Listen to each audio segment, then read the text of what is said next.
ኢትዮጵያና ኤርትራ ወደ ጦርነት እንዳይገቡ ማሳሰቢያ ተሰጠ። ኢትዮጵያ የሚሰሙ የፕሮፓጋንዳ መረጃዎችን ሰምታ ከኤርትራ ጋር ወደ ጦርነት እንዳትገባ ሲሉ በአውሮፓ ጉዳይ የተመደቡ አምባሳደር የሰጡት ማስጠንቀቂያ ከአዲስ አበባ እስከ አስመራ መነጋገሪያ ሆኗል ተብሏል።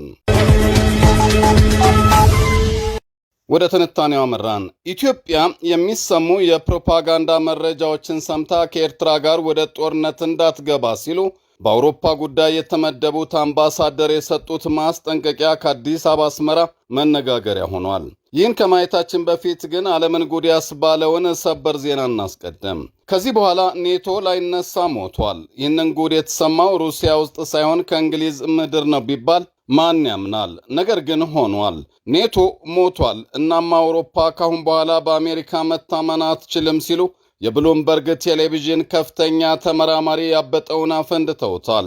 የእንግሊዝ ጠቅላይ ሚኒስትር ሩሲያን ለመግጠም ተዘጋጁ ሲሉ የእንግሊዝ ዕውቁ የጦር ተንታኝና ኤክስፐርት አትልፉ ኔቶ ሞቷል፣ ኔቶ ከሞተ ደግሞ አውሮፓ መቃብሩ ተምሷል የሚል ዱብዳን ያሰሙት። ይህንን ያሉት መሬት ጠብ ስትል ትፈጸማለች የሚባልላቸው የብሉምበርጉ የጦር ኤክስፐርት ቻተም ሃውስ አውቃለሁ፣ ይህንን አምኖ ለመቀበል ይከብዳል፣ ከ30 በላይ አባል አገራት ለዚያም የምድራችን ቱጃር የሚባሉት አሜሪካ፣ ጀርመን፣ ፈረንሳይና እንግሊዝን ጨምሮ ካናዳን ያቀፈው ኃይል ከነ መፈጠሩ የሚረሳበት ሞት ሊጎነጭ ነው መባሉን መቀበል አይታሰብም ያሉት ኤክስፐርቱ፣ ነገር ግን ይሄ ሆኗል። ኔቶ በአሜሪካ ትከሻ ላይ የተመሰረተ ኃይል ነበረ።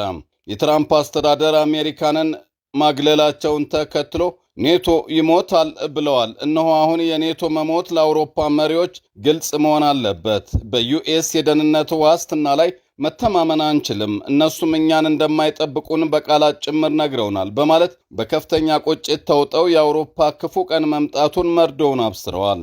ይህ በእንዲህ ሳለ ፕሬዝደንት ትራምፕ ስልጣን በአስቸኳይ እንዲለቁ ፕሬዝደንት ዘለንስኪን ላይ ዘመቻ ማስጀመራቸው ተነግሯል። የአሜሪካው ፕሬዝደንት ዶናልድ ትራምፕ አስተዳደርና ደጋፊዎች ፕሬዝደንት ቮሎዲሚር ዘለንስኪን አካሄዳቸውን እንዲለውጡ ካልሆነ ከስልጣን እንዲነሱ ግፊት እያደረጉ እንደሚገኙ ተነግሯል። አስደንጋጩ ነገር በዚህ ዘመቻ ላይ የፕሬዝደንት ቮሎዲሚር ዘለንስኪን የደህንነት አማካሪ ሳይቀሩ ዋና ተሳታፊ ሆነው መገኘታቸው ነው። የዘለንስኪን አማካሪ ከትራምፕ ጋር ከተደረገው ክርክር በኋላ በብስጭት በሰጡት መግለጫ ከሩሲያና ከኛ ጋር ወክሎ የሚደራደር እውነተኛ መሪ ማዘጋጀት ያስፈልገናል የሚል አደገኛ መልእክት ሲኤንኤን ላይ ቀርበው አፈንድተዋል። ይህንን ያዩትና ምንም ማድረግ ያልቻሉት ፕሬዝደንት ዘለንስኪን እኔን የሚተካ ሰው ማግኘት ከባድ ነው በማለት የፕሬዝደንት ትራምፕና ዩክሬናውያንን ልብ ለማራራት ሞክረዋል።